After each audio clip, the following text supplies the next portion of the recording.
FORA.tv. The world is thinking. The first one, Dollhouse Earth, really starts somewhere around here, 1969. This is the year I was born. This isn't me, but it could be. This is a friend of mine who was born on the same day. Born with guys walking around on the moon.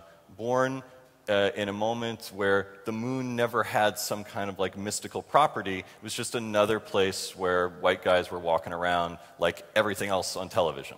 And what happens growing up on the other side of that is that this is no longer a kind of mystical image. Like this no longer has, like this is an image of the Earth, right? It's like this is actually taken from space. And that should be kind of magic, and it's not. Instead, it's like the screensaver on your iPhone, right? And there's a tragedy in that, in the loss of that magic. For the astronauts themselves, they actually enjoyed or suffered from what was called the overview effect, a transcendental euphoric feeling of universal connection while viewing the Earth from orbit. Astronauts report that their consciousness has been profoundly and permanently altered. Profoundly and permanently altered their consciousness to see everything all at once. Right? But that's not that long ago. And in the meantime, for a couple thousand years before that, we're building all this crap on Earth as if somebody's watching. Right? So this is like Nazca. That monkey, the spider monkey, is about, I don't know, 6 blocks long. Right? So the people who built it never were able to see it. Right? Building it as if somebody is looking at us. It's still true today. We still do that. We still build for this eye that's up there. And it ends in Dubai the way everything ends in Dubai. And it's this idea of a kind of dollhouse Earth, right? That we're building palm trees out of sand, and we're writing monkeys into the ground, and we're doing all of this like somebody's watching. We're moving all this furniture around on dollhouse Earth, and we're building it like somebody's watching. And the sadness and the sorrow is that actually that somebody is us. That's really all it is. But the thing is that we get to actually enjoy some of the benefits of that. And this is really the kinds of games that we're really interested in, are the games that exploit this, the games that exploit that overview effect, the games that actually take that in and say, okay, how can that be magic again? And so this is Monopoly City Streets, which just launched in London not so long ago. This is where people are buying and selling property off of Google Maps. Places where they live, places where they might like to live, but there's an actual kind of dialogue with the real world.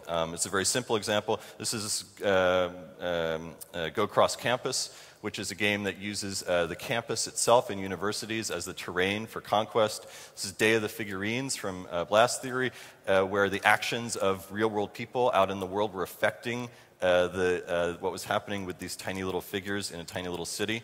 This is Plunder, what we did at Area Code a couple years ago.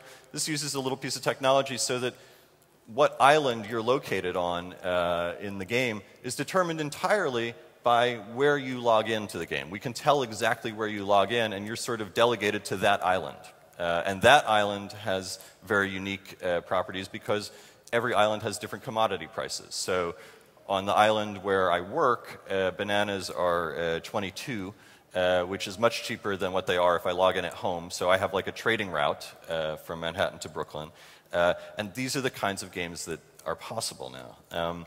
This is Ant City, what we prototyped a while ago, in which players are location-enabled, they're using location-enabled devices to basically become ants, to respond entirely to what every other player is doing the same way ants do.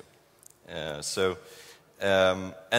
the thing is that with Dollhouse Earth, it can either be something that has a sadness to it because we're just sort of looking at ourselves, performing for ourselves, or it can be something that actually produces a kind of sense of agency.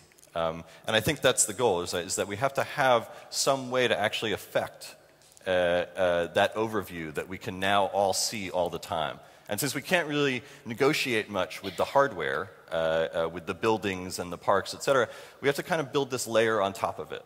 And on that layer, everybody on this stage and a bunch of you out there are building all of the kinds of invisible houses and hotels and things that we can control as we look at it from space.